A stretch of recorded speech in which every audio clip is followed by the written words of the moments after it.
టెక్నాలజీకి అలవాటు పడిపోయారు. ఎప్పుడు చూసినా కంప్యూటర్ ముందు, ఫోన్ల ముందే కూర్చుంటున్నారు. దాంతో ఖచ్చితంగా కంటి చూపు తగ్గుతుంది. ముఖ్యంగా యూత్ ఎక్కువగా డిజిటల్ స్క్రీన్ మీద గడపాల్సి వస్తుంది. దీంతో కంటి ఆరోగ్యం బాగా దెబ్బతింటుంది. కంటి చూపు సన్నగిరడం వంటి సమస్యలు మొదల కంటే సమస్యలు ఎన్నో దారితీస్తున్నాయి.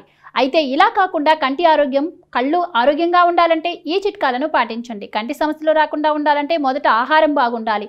పోషకాలతో కూడిన ఆహార పదార్థాలను డైట్లో చేర్చండి. పాలకూర, క్యారెట్, ఆకుకూరలు వంటివి డైట్లో చేర్చుకుంటే కళ్ళు బాగా కనపడతాయి.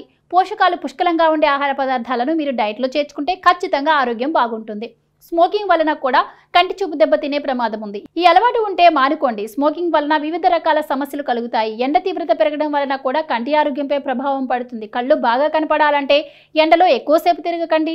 హానికరమైన యూవీ కిరణాల నుండి రక్షణ కలిగేందుకు సన్ గ్లాసెస్ ధరించండి. ఎక్కువసేపు అదే పనిగా స్క్రీన్ని చూడకుండా స్క్రీన్ బ్రేక్ తీసుకోండి. మధ్య మధ్యలో పని నుండి గ్యాప్ తీసుకుంటే కళ్ళు బాగా కనపడతాయి. కంటి ఇబ్బందులు లేకుండా ఉండొచ్చు. అదేవిధంగా మంచి నిద్రను పొందండి. రోజు మంచిగా నిద్రపోతే కూడా కంటి ఆరోగ్యాన్ని పెంపొందించుకోవచ్చు. కంటి సమస్యల నుండి దూరంగా ఉండొచ్చు.